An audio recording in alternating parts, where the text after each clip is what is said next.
तो अगर कोई पॉइंट जो पाथ ट्रेस होगा, जो पाथ बनेगा, that is called locus, that is called the locus of that point under the given condition. तो लोकस का मतलब सिंपली क्या है? लोकस का मतलब पाथ है।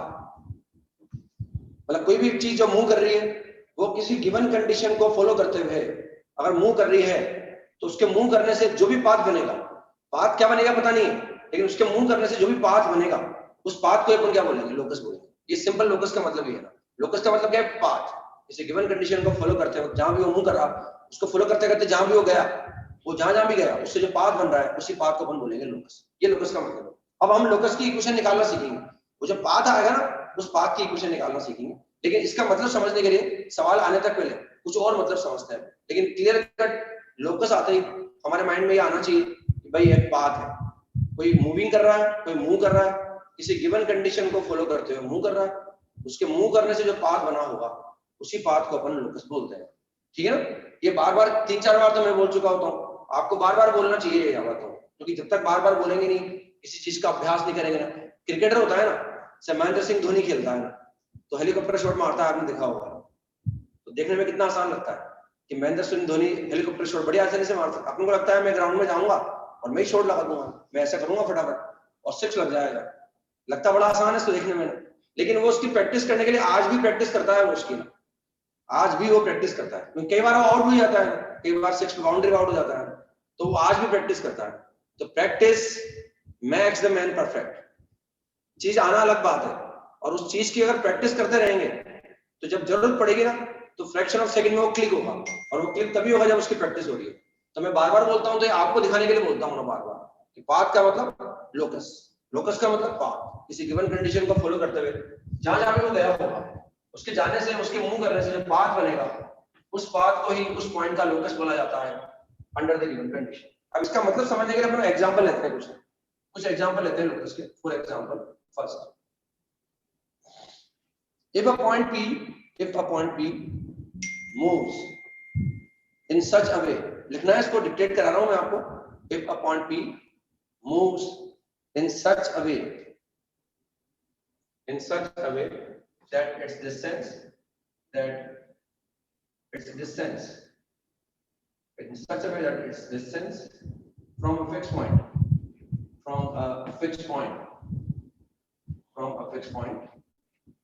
always remains constant, from a fixed point always remain constant, always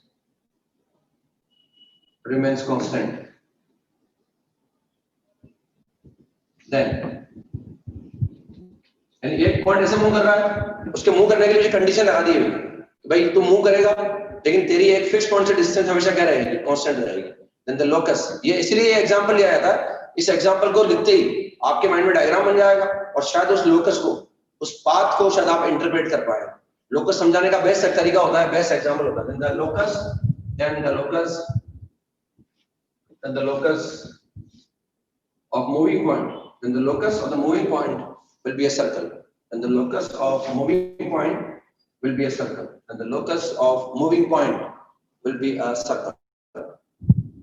तो ये लोकस लिया गया है, पहला एग्जांपल लिया, आपके समझ में आ गया भाई एक पॉइंट है वो मूव करेगा, लेकिन मूव अपनी इच्छा से नहीं करेगा, मूव हमारी इच्छा से करेगा।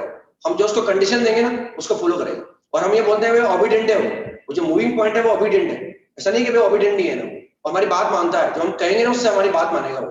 हो सकता है कई बच्चे हो जो आपकी हमारी बात मानते हो, 99% तो मान के चलते हैं कि बच्चा हमारी बात मानता होगा, 1-8% तो एक्सेप्शन हर जगह होता है, उसको नेगलेक्ट करना ही पड़ता है कि भाई 1-8% तो होता है जो बात नहीं मानता होगा। कई बच्चे अपने पेरेंट्स की बात नहीं मानते हैं, लेकिन 99.99% बच्चे तो मानते हैं इस बात की। तो जो पॉइंट मूविंग है वो ओबीडिएंट है, वो फॉलो, जो हम कंडीशन देंगे ना उसी को फॉलो करें।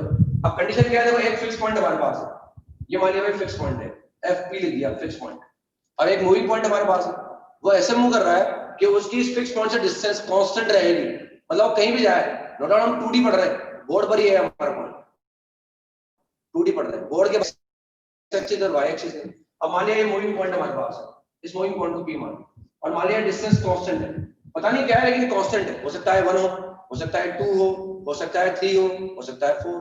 मान लिया वो कांस्टेंट R है, R इज कांस्टेंट, मान लिया वो कांस्टेंट R है, इसको लिख देता हूं।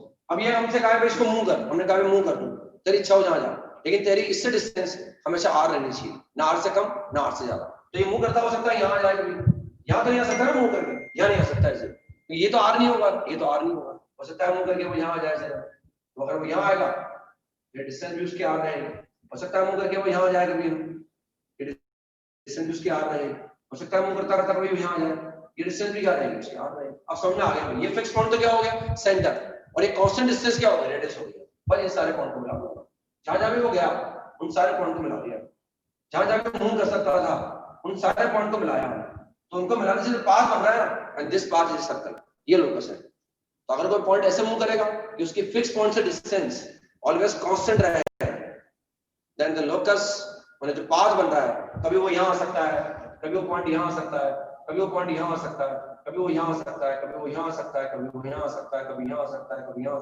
कहीं भी जाए, जहां जहां भी वो जा सकता है उन सबको मिला दिया हमने, और उनको मिलाने से जो पाथ बन रहा है that path is a circle. अब ये जो क्या है अपन यहाँ शेप समझ पा रहे हैं, कई बार क्या है हम जो पाथ आता है ना उस पाथ को विजुलाइज नहीं कर पाते कि पाथ आ क्या रहा है, तो कोई बात नहीं, विजुलाइज नहीं कर पाएंगे तो भी कोई बात नहीं, मुझे यहाँ विजुलाइज कर पाए कि पाथ जो बना ये सर्कल होता है। कई बार हो सकता है उसको विजुलाइज नहीं कर पाएंगे, लेकिन हमें ये समझ में आएगा कि उस कंडीशन को फॉलो करते जहां जहां भी जा रहा होगा, भी जो भी पाथ बना होगा वो उसका लोकस है। हो सकता है कि लोकस की शेप को हम हर बार आइडेंटिफाई नहीं कर पाए, कोई बात नहीं कर पाए, हो सकता है अपन अभी हम सर्कल का नाम जानते हैं और किसी ने सर्कल जिंदगी में देखा ही नहीं होगा तो उसको क्या पता है सर्कल बोलते हैं, है ना। हो सकता है ऐसा कोई डायग्राम आ जाए जिसके बारे में अपन जानते नहीं हो, इसका नाम अपन नहीं जानते हो, तो उस लोकस को जरूरी नहीं हमारा बार आइडेंटिफाई कर पाए, लेकिन वो जो भी आएगा उसके मूव करने से जो पाथ बनेगा उसी पाथ को लोकस बोला जाता है। अब इस सर्कल का क्या है, ये तो फिक्स पॉइंट तो क्या हो गया सेंटर हो गया, और ये फिर कांस्टेंट डिस्टेंस क्या हो गया रेडियस हो गई। तो इस सर्कल के डेफिनेशन हो गई, जो सर्कल पढ़ेंगे तो ये सर्कल की डेफिनेशन है कि सर्कल क्या होता है, एक मूविंग पॉइंट का लोकस होता है जो इस तरह से मूव करता है कि उसकी एक फिक्स पॉइंट से डिस्टेंस ऑलवेज कांस्टेंट हो, और वो उसका लोकस ही आएगा सर्कल। इस सर्कल की डेफिनेशन हो गई एक तरह से, सर्कल पढ़ेंगे तो इस समय को बचा सकते हैं अपन, इस समय को जो समय लगा रहे हैं ना अपन इस समय को बचाया जा सकता है, तो सर्कल आ गया। सेकंड पॉइंट लिखते हैं लोकस समझाने के लिए आपको, सेकंड पॉइंट लिखें, if a point P moves in such a way, if a point P moves in such a way, if a point P moves in such a way that its distance, if a point P moves in such a way that its distance from two fixed points, from two fixed points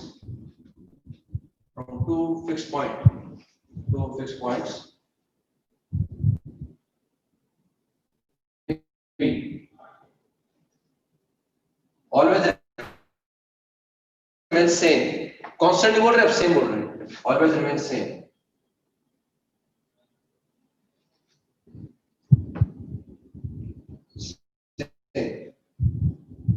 then the locus of moving point P, then the locus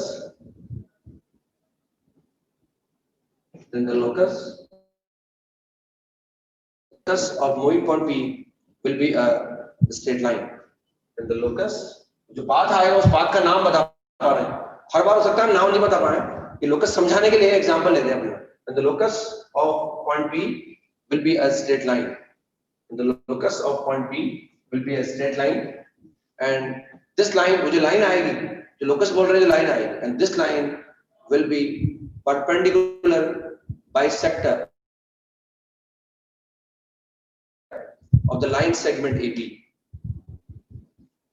Its distance from two fixed point always remains same, then the locus of moving point P will be a straight line, then the locus of moving point P will be a straight line, and this line वो जो line आएगी जिसको locus बोल रहे हैं, and this line will be perpendicular bisector of the line segment joining A and B, and this line will be perpendicular bisector of the line segment joining A and B, and this line will be perpendicular bisector। अब perpendicular bisector जानते हैं अपन, क्योंकि triangle की जो sides होती हैं उनके जो perpendicular bisector होते हैं उनका पॉइंट ऑफ कॉन्करेंसी क्या होता है, सर्कमसेंटर होता है, तो perpendicular bisector वर्ड से familiar, and that line will be the perpendicular bisector of the line segment joining A and B।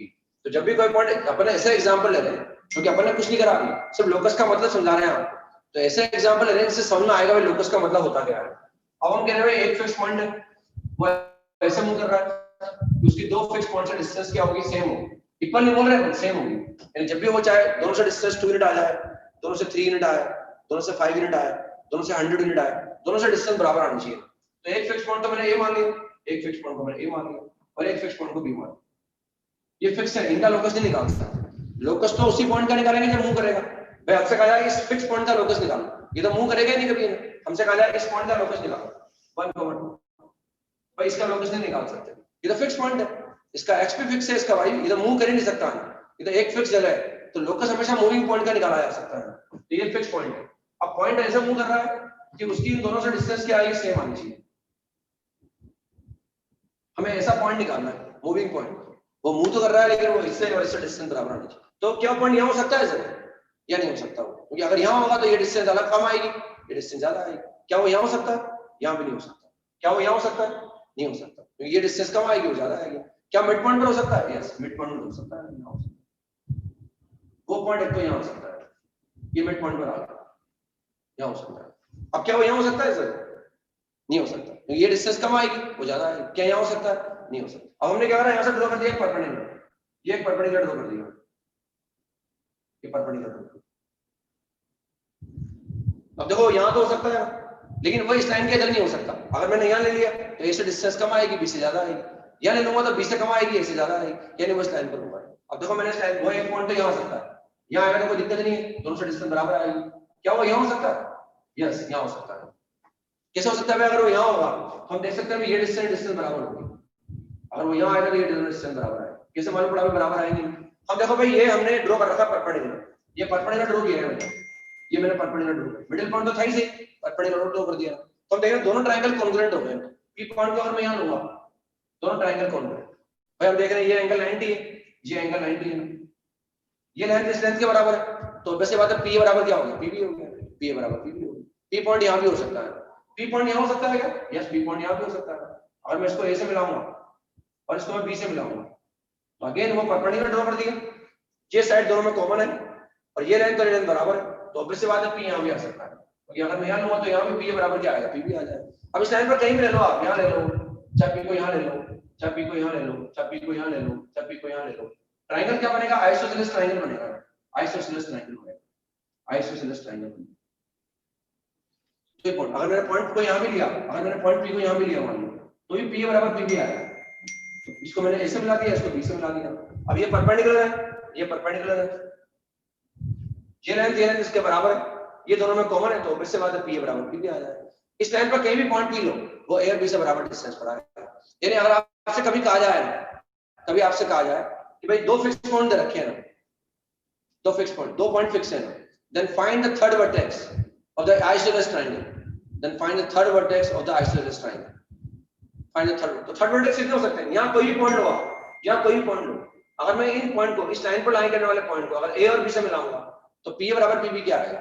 बराबर आएगा, है ना? आएगा ना बराबर, जैसे आइसोसेलेस ट्रायंगल पॉइंट। लेकिन अगर इक्विलेटरल की बात करें, इक्विलेटरल की तो आएंगे, तो ये इक्विलेटरल में जरूरी है कि पी ए बराबर पी बी बराबर ए बी आना चाहिए, तो एक तो ऊपर आ जाएगा और एक नीचे आ जाएगा। लेकिन अगर ट्रायंगल इन दोनों पॉइंट का यूज, इन दो फिक्स पॉइंट का यूज करते हुए मुझे अगर आइसोसेलेस ट्रायंगल बनाना है, तो आइसोसेलेस ट्रायंगल का third vertex in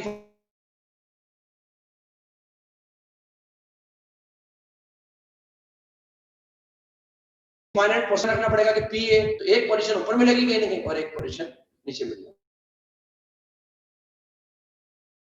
fix point से डिस्टेंस हमेशा सेम रहे, तो लोकस ये जहां आ सकता है, यहाँ आ सकता है, इन सबको मिला दिया। अब लोकस क्या आ गया? एक लाइन आ गई, and this straight line is basically the perpendicular bisector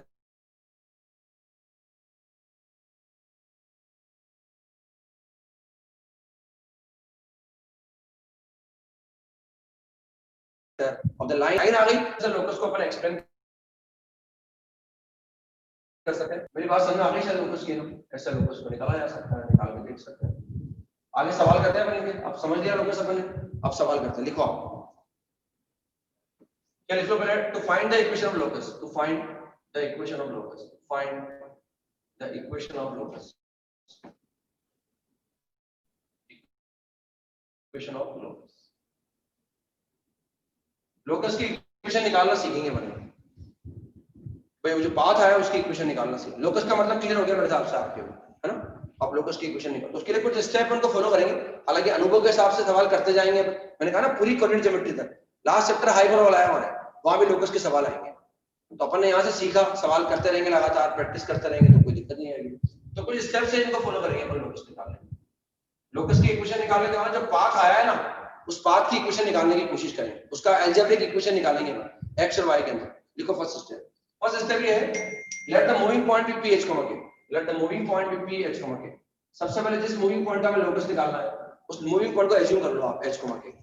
x comma Y भी मान सकते हैं, पर ऐसी बात नहीं है ना, x1 कॉमा y1 भी मान सकते हैं। लगेगा भाई h1 के सवाल में ऑलरेडी है, तो अपन x1 y1 मान लेंगे, क्योंकि हम जानते हैं कुछ ना कुछ सवाल में होगा, वो xy के अंदर होगा, इसलिए डायरेक्टली अपन xy नहीं मानते, h कॉमा के मान। मूविंग पॉइंट है, मूविंग का मतलब इसका h और k ये तो दोनों वेरिएबल है, क्या कोई एक तो वेरिएबल है ही सही, दोनों कांस्टेंट नहीं है, क्योंकि अगर दोनों कांस्टेंट हो जाएंगे तो वो पॉइंट क्या होगा, फिक्स हो जाएगा।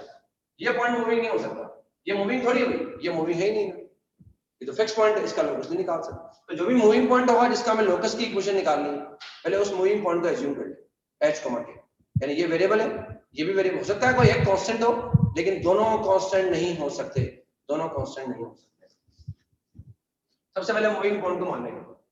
सेकंड लिखें, now we write the given geometrical condition, now we write the given geometrical condition in the mathematical form. Now we write the given geometrical condition in mathematical form. Now we write the given geometrical condition in mathematical form. जो भी वो geometrical condition, सवाल को पूरी ईमानदारी से पढ़ेंगे, ईमानदारी से पढ़ के पता लगाएंगे कि जो भी वो given geometrical condition है, जिसको फॉलो करके वो मूव करने वाला है, उसको मैथमेटिकल फॉर्म में लिख लेंगे। Now we write the given geometrical condition in mathematical form, in mathematical form. And then we try to solve it, and then we try to solve it. जो भी वो मैथमेटिकली अपन लिखेंगे उसको सिंपलीफाइड फॉर्म में लाने की कोशिश करेंगे। इंटरचेंज करने से सिंपलीफाई हो रहा हो इंटरचेंज कर देंगे, स्क्वायरिंग करने से सिंपलीफाई हो रहा हो स्क्वायरिंग कर देंगे, and then we try to simplify it. इस सेकंड स्टेप पूरी हो गई हमारी। फर्स्ट स्टेप में पॉइंट को एज्यूम कर लिया, सेकंड में जो ज्योमेट्रिकल कंडीशन थी उसको मैथमेटिकल फॉर्म में लिख लिया और सिंपलीफाई कर लिया। Third, now to find the equation of locus, now to find the equation of locus we replace h by x and k by y। तो जो लोकस की इक्वेशन आएगी ना, वो तो हमारा xy में इक्वेशन आएगी ना, तो जो भी वो मूविंग पॉइंट है उसका जो भी x कोऑर्डिनेट है, ध्यान से सुने, उस मूविंग पॉइंट का जो भी x कोऑर्डिनेट है, उस x कोऑर्डिनेट को x से रिप्लेस कर दें, और जो उसका y कोऑर्डिनेट है उसको y से रिप्लेस कर दें। वाला मैंने कभी मूविंग पॉइंट को ऐसे एज्यूम कर लिया, x1, y, वाला मैंने ऐसे एज्यूम कर लिया, ये मूविंग पॉइंट मान लो मैंने एज्यूम किया, तो हम x1 को रिप्लेस कर देंगे x से और y1 को रिप्लेस कर देंगे y से। x उस मूविंग पॉइंट के x कोऑर्डिनेट को x से रिप्लेस करेंगे और y कोऑर्डिनेट को y से रिप्लेस कर देंगे, और जिसे रिप्लेस करेंगे वो xy में जो इक्वेशन आएगी that will be the equation of locus. वो जो पाथ आएगा उस पाथ की इक्वेशन आ जाएगी। ठीक है ना, ऐसे सवाल करेंगे, पर 3 स्टेप प्रोसेस है। पहले पॉइंट मान लो, कंडीशन को मैथमेटिकल फॉर्म में लिख लो, उसको सिंपलीफाई कर लो, लास्ट में उस मूविंग पॉइंट का x जो है उसकी जगह x रख दो और मूविंग पॉइंट के y की जगह y रख दो। मूविंग पॉइंट का जो x है replace h by x and k by y, last में h की जगह x रख देंगे और k की जगह y। सवाल करते हैं, समझना आएगा सवाल। ठीक है, find the locus of a point, find the locus of a moving point, find the locus of a moving point which moves in such a way, find the locus of a point। Point का मतलब locus अगर point का निकाल रहे हैं तो obvious सी बात है मूविंग है, उसके लिए मूविंग बोला जाए नहीं बोला जाए वो एक ही बात है। Find the locus of point which moves in such a way that it's distance from 1, 2, that its distance from 1, 2 always remains, that its distance from 1, 2 moves in such a way that its distance from 1, 2 will always be equal to 5, will always be equal to 5। और 5 एक constant number है, हम जानते हैं क्या आने वाला है, लोकस एक सर्कल आने वाला है, तो हमें ये तो मालूम पड़ गया, इधर विजुअलाइज हो गया कि लोकस एक सर्कल आएगा, लेकिन वो जो सर्कल आएगा, जो पाथ आएगा ना, बेसिकली हम उस पाथ की इक्वेशन निकालना चाह रहे हैं, अलजेब्रिक इक्वेशन निकालना चाह रहे हैं उसको। तो बस सिंपल है हमारे पास, समझ में आ गया ना, सवाल समझना है ठंडे दिमाग से, समय देना है। देखो समय लगता है किसी चीज परफेक्शन लाने में, बहुत ज्यादा मेहनत करनी पड़ती है, रेगुलरिटी रखनी पड़ती है, लगातार 24 घंटे हमारे दिलो दिमाग में एक ही बात चलनी चाहिए, धोनी के मान में एक ही बात चलती होगी कि आज मैं कैसे आउट हो गया, है ना, आज मैं कैसे आउट हुआ, ये बॉल एकदम बॉल और बैट के बीच में गैप था और बॉल वहां से निकल गई ना। तो भला इतनी प्रैक्टिस करते हैं वो कि बैट और पैड के बीच में कभी गैप नहीं आया, फिर भी आउट होते हैं। विराट कोहली भी आउट होता ही है ना, होता ही है, वो भी बोले अच्छा बल्लेबाज है लेकिन आउट होता ही है। फिर कहीं ना कहीं वो लापरवाही करते हैं और लापरवाही करते आउट हो जाते हैं। तो प्रैक्टिस ही करनी पड़ती है। तो सबसे पहले क्या करें, एक फिक्स पॉइंट है, ये कांस्टेंट डिस्टेंस है, एक मूविंग पॉइंट को मान लिया, let the moving point be PH को मान लिया। सबसे पहले मान लीजिए, जरूरी है मूविंग पॉइंट का नाम पी ले, अपन कुछ भी ले सकते हैं, ए ले सकते हैं, बी ले सकते हैं, कुछ भी ले सकते हैं। Let the moving point be PH को मान, पहले पॉइंट एज्यूम कर लिया। अब हम जा रहे हैं ये इस तरह से मूव कर रहा है कि इसकी इस फिक्स पॉइंट से डिस्टेंस, फिक्स पॉइंट को नाम दे देते हैं। मैंने फिक्स पॉइंट को ए नाम दे दिया, नाम देने के बाद बोलना आसान होता है। इस पॉइंट को ए नाम दे दिया, मूविंग पॉइंट को मान लिया। अब ये कह रहे हैं ये ऐसे मूव कर रहा है कि इसकी इससे डिस्टेंस ऑलवेज कितनी है, 5। तो इस ज्योमेट्रिकल कंडीशन का मैथमेटिकल फॉर्मूला लिखो, पी ए बराबर कितना है, 5 है, पी ए बराबर 5। हमें दे रखा है पी और ए के बीच की डिस्टेंस हमेशा कितनी रहेगी, 5 रहेगी। ये भले मूविंग है, ये तो कांस्टेंट है, कहीं भी जाए ये डिस्टेंस हमेशा 5 है। अब इस मैथमेटिकल फॉर्म को सिंपलीफाई कर लो, हम जानते हैं डिस्टेंस है, इसमें अंडर रूट आएगा, दोनों तरफ स्क्वायरिंग कर दो, तो P A square is equal to 25, ये ऐसा आ जाएगा। मतलब पी ए स्क्वायर को लिख सकते हैं, इसे देखिए पी और ए के बीच की डिस्टेंस का स्क्वायर, तो डिफरेंस ऑफ एब्सिसा का स्क्वायर, h - 1 का होल स्क्वायर और प्लस k - 2 का होल स्क्वायर बराबर 25। पर अब अगर मैं इसको एक्सपेंड करूंगा, टर्म काटूंगा तो ज्यादा कॉम्प्लिकेटेड आएगा, यही बेस्ट है मेरे हिसाब से, ज्यादा सिंपलीफाई करने की जरूरत नहीं। अच्छा लग रहा है दिखने में, कम से कम टर्म्स आ रही है हमारे पास। अब फाइनली क्या करें, जो मूविंग पॉइंट था उसका जो x कोऑर्डिनेट था उसको x से रिप्लेस कर दो और जो y कोऑर्डिनेट था उसको y से रिप्लेस कर दो।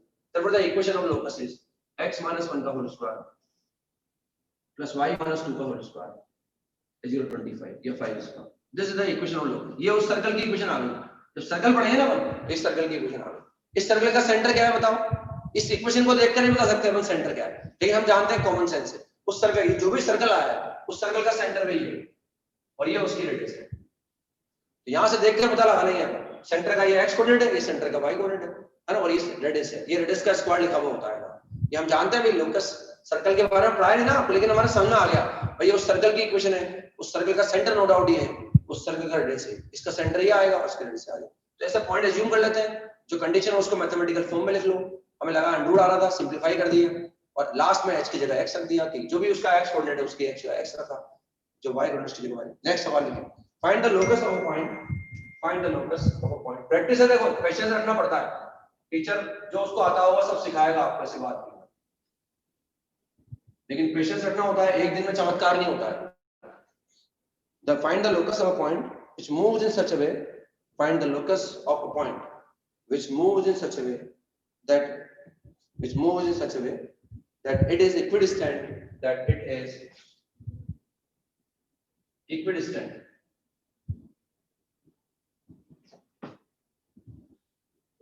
it is equidistant from the points, from the points A 1,3 and B -2,1 वो इन दोनों से इक्वल डिस्टेंस पर है, उन दोनों से इक्वल डिस्टेंस पर है। और हम जानते हैं ना, अभी हमने लिखा है आपको लिखते हैं, आपके माइंड में आ गया, अभी लोकस एक लाइन आएगी, है ना, और वो लाइन आएगी AB का परपेंडिकुलर बाइसेक्टर, लोकस निकालें फटाफट।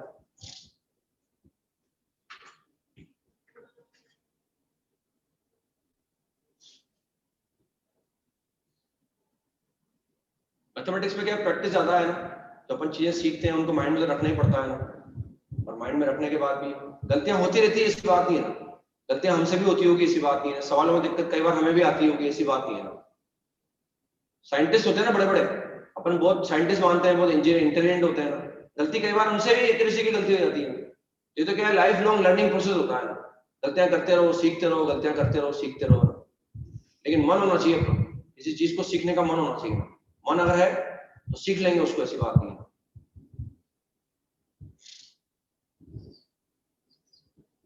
Find the locus of a point which moves in such a way that it is equidistant from the points this and this। वो मूविंग पॉइंट हमेशा ऐसे मूव करेगा कि उसकी इन दोनों से डिस्टेंस हमेशा क्या रहेगी, सेम रहेगी, और हम जानते हैं अगर सेम रहेगी तो भाई लोकस क्या आएगा, एक परपेंडिकुलर लाइन आएगी और वो लाइन उसका परपेंडिकुलर बाइसेक्टर आ जाएगा।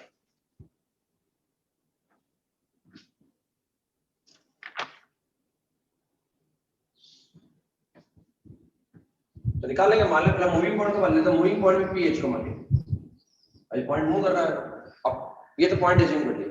अब उस कंडीशन को क्या करें, मैथमेटिकल फॉर्म में लिख लें। भैया ऐसे मूव कर रहा है कि इसकी ऐसे डिस्टेंस निकालो या बी से डिस्टेंस निकालो, बराबर आएगी। तो P is equal to P. अब पी ए क्या है, पी और ए के बीच में डिस्टेंस है, ये भी क्या है, पी और बी के बीच में डिस्टेंस है।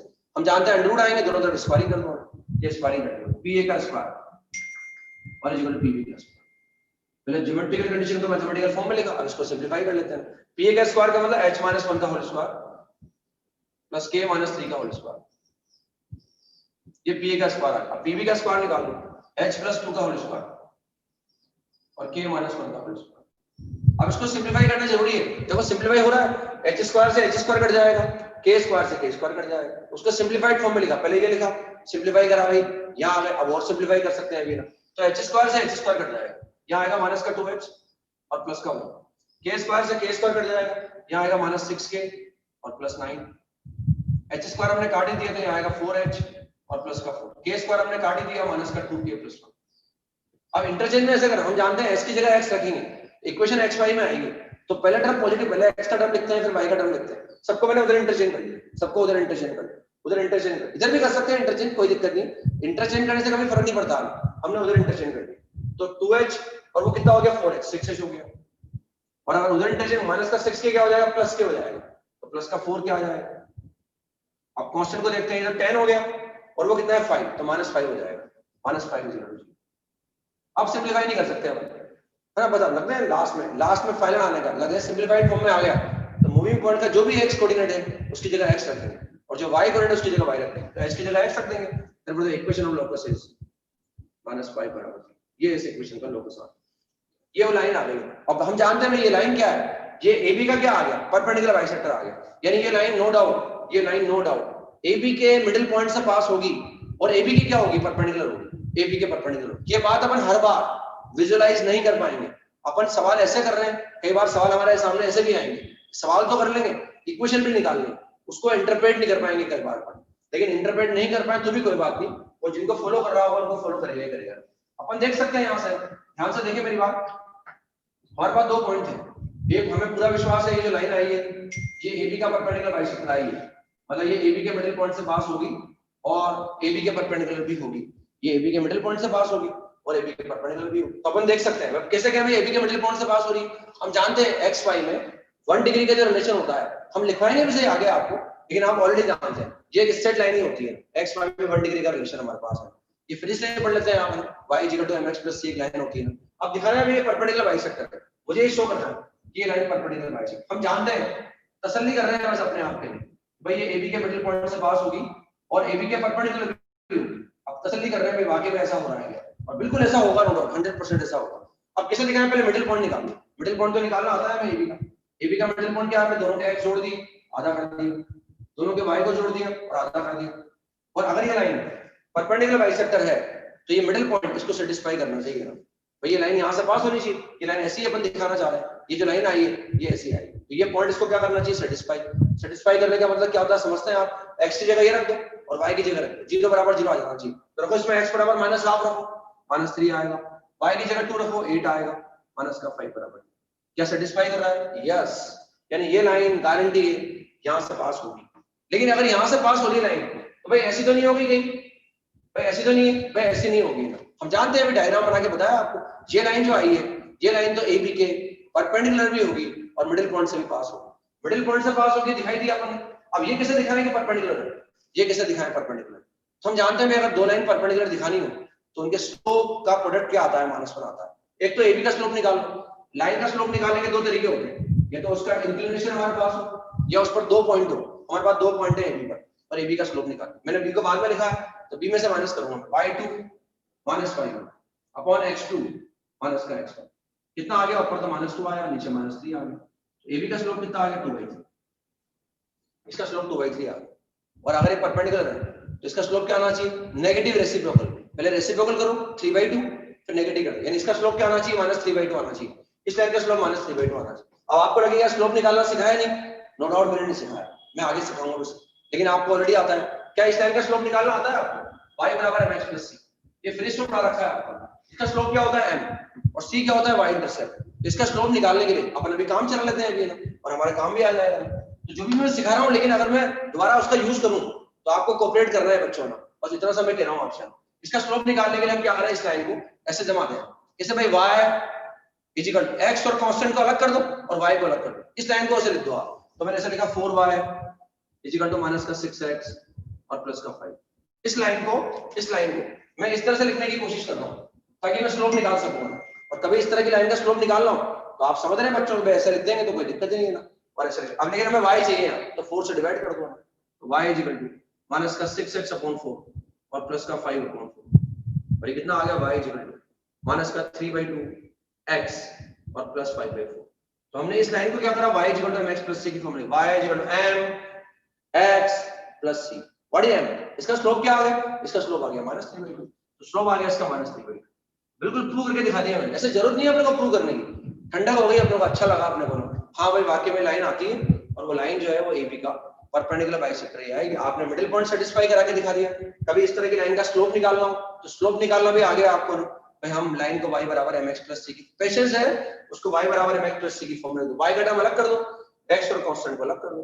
हमें y चाहिए था, 4 से डिवाइड कर दिए, और ये x का जो कोफिशिएंट आया y बराबर mx प्लस c, c बराबर कितना आ गया, c से मतलब ही नहीं है, स्लोप आ गया। तो ये लाइन जो आई परपेंडिकुलर बाइसेक्टर आ गई, बिल्कुल वो हमने जो सीखा था उसी को फॉलो कर रहा है, ऐसे कैलकुलेट करके। नेक्स्ट सवाल करते हैं, find the locus of a movie, find the locus of a point.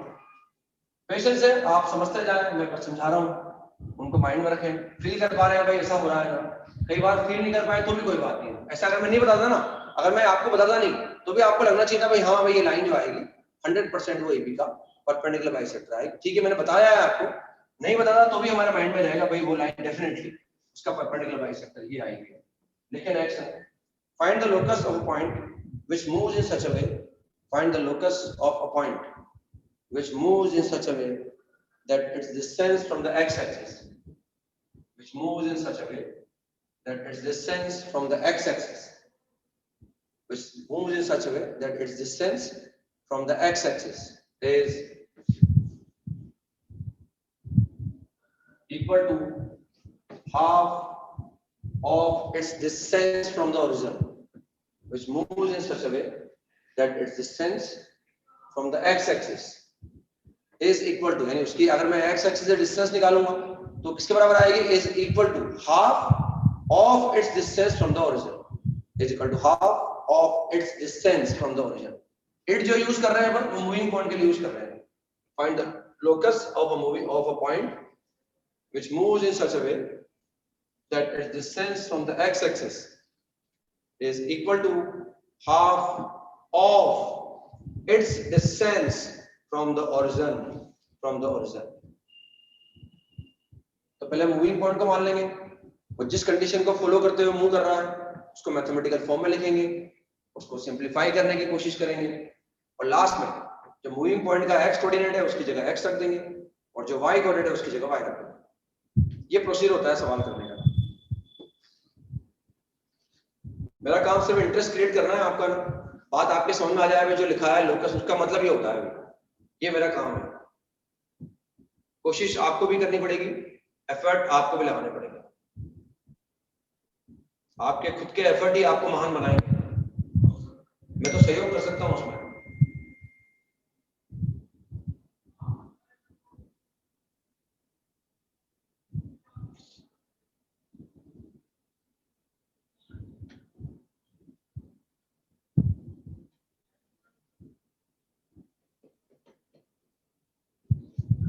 पहले उसके डिस्टेंस निकालेंगे। मैंने एक पॉइंट भी लिखा है, ये भी पॉइंट लिखा है, अगर पॉइंट ए कमा बी है तो उसकी x एक्सिस डिस्टेंस क्या होती है, उसकी y एक्सिस डिस्टेंस क्या होती है। पढ़ने वाला चाहिए बस मुझे, तो ना पढ़ने वाला, सुनने वाला और बात मानने वाला, बस उसको तकलीफ कम से कम आने देंगे हम।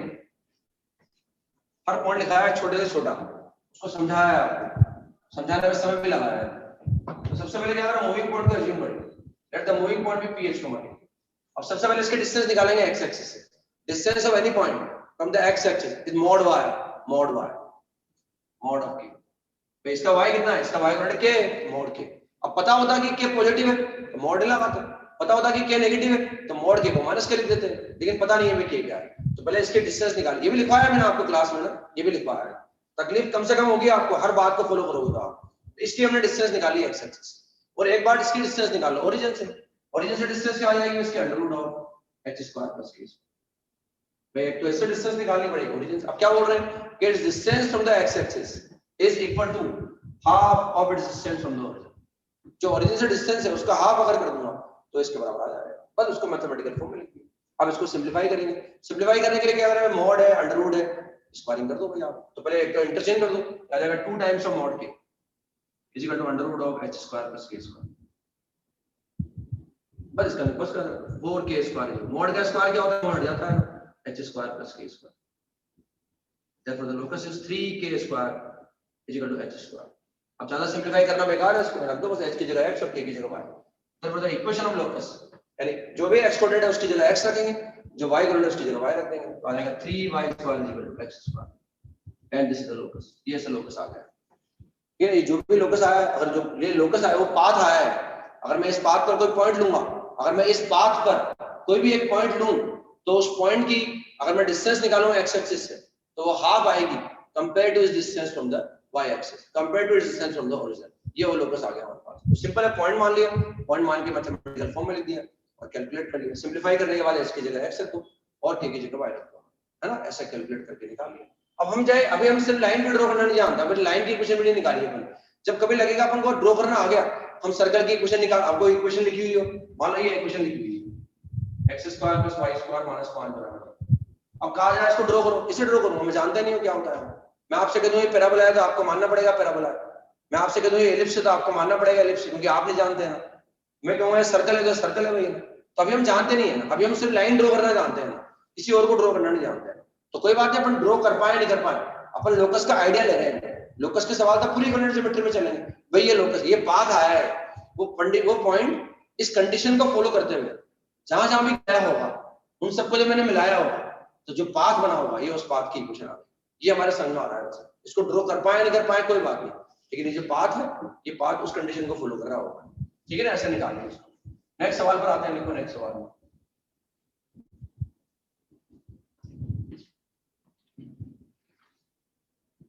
Find the locus of a point, find the locus of a point which moves in such a way, find the locus of a point which moves in such a way that its distance from the point A 1,7। अभी तो fix point है। Find the locus of a point which moves in such a way that its distance from the point A 1,7 is equal to its distance from the y-axis. Find the locus of a point which moves in such a way that its distance from the point A 1,7 is equal to its distance from the y-axis। आसान है, मेरे हिसाब से निकाल सकते हैं। Is equal to its distance from the y-axis।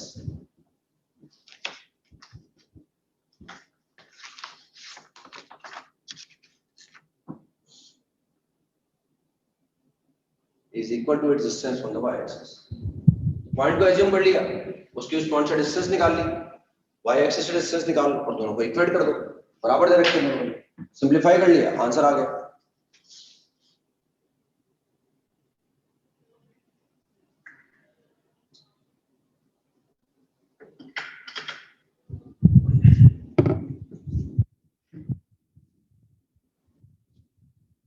Point assume कर लिया ph को मानिए।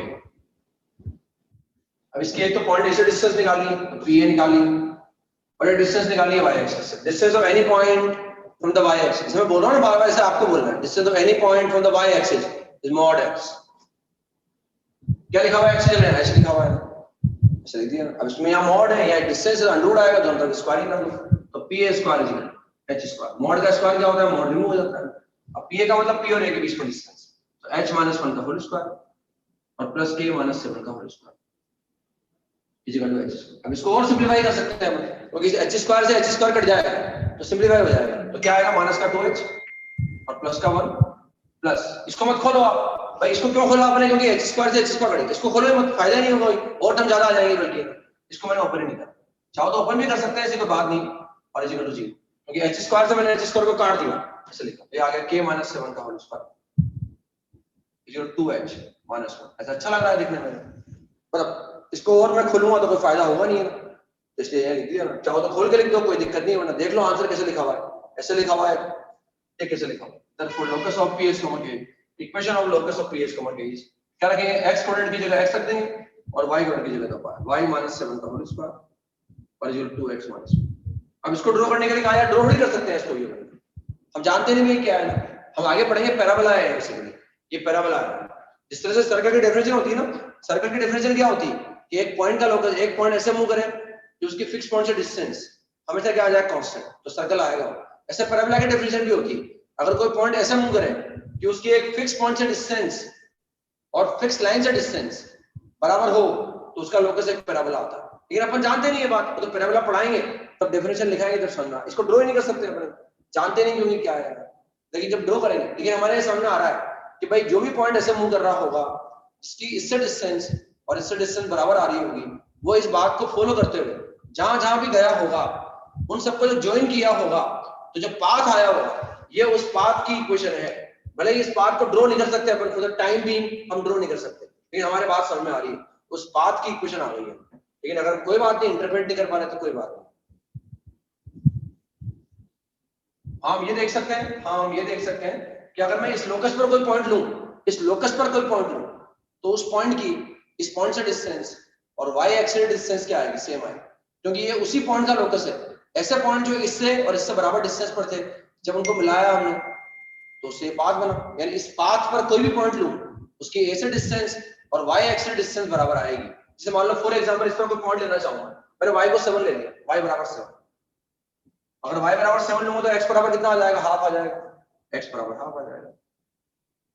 अगर मैं y को 7 ले लूंगा तो x बराबर कितना आएगा, यानी नो डाउट ये पॉइंट इसको सेटिस्फाई कर रहा है। अगर मैं x को हाफ लूं तो y बराबर 7 आ जाएगा। क्या ये पॉइंट इस पाथ को सेटिस्फाई कर रहा है, यस, यानी ये पॉइंट इस पाथ पर है, और अगर ये पॉइंट इस पाथ पर है तो इसके निकालो डिस्टेंस y एक्सिस से, कितनी आ गई, हाफ आ गई, हाफ आई ना भाई, इसकी डिस्टेंस निकालो। ये अगर मैं इस पॉइंट की इससे डिस्टेंस निकालूंगा y एक्सिस, कितनी आ गई, हाफ ही तो आ गई, और अगर मैं इस पॉइंट की डिस्टेंस निकालूं इससे तो हाफ आनी चाहिए, हाफ आनी चाहिए, क्योंकि ये उसी पॉइंट का लोकस है जो इससे और इससे बराबर डिस्टेंस पर है।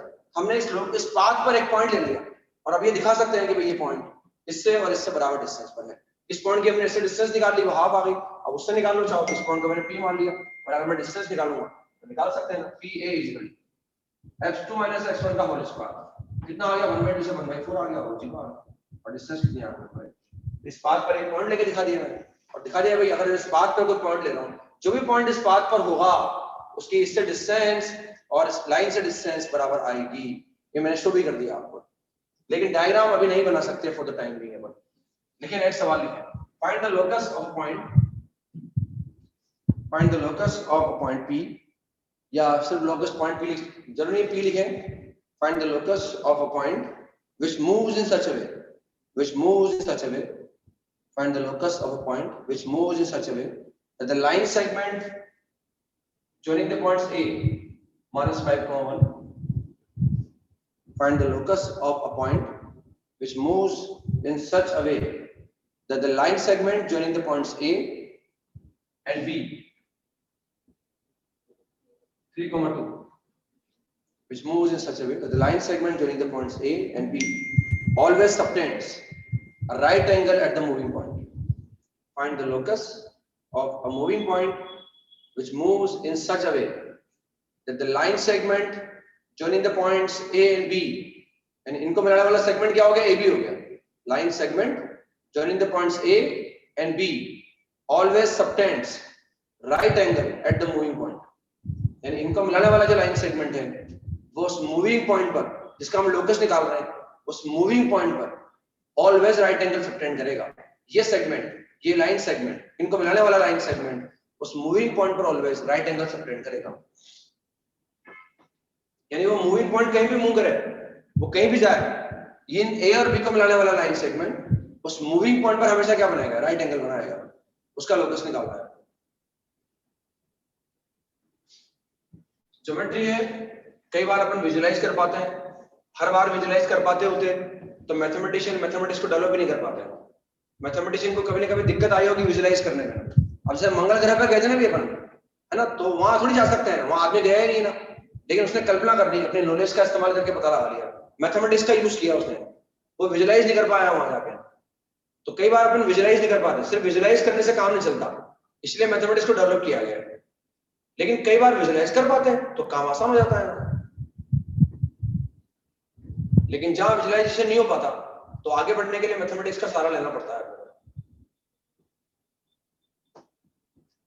और कई बार ऐसा होता है विजुलाइज भी कर पाते हैं और कैलकुलेट भी कर पाते हैं।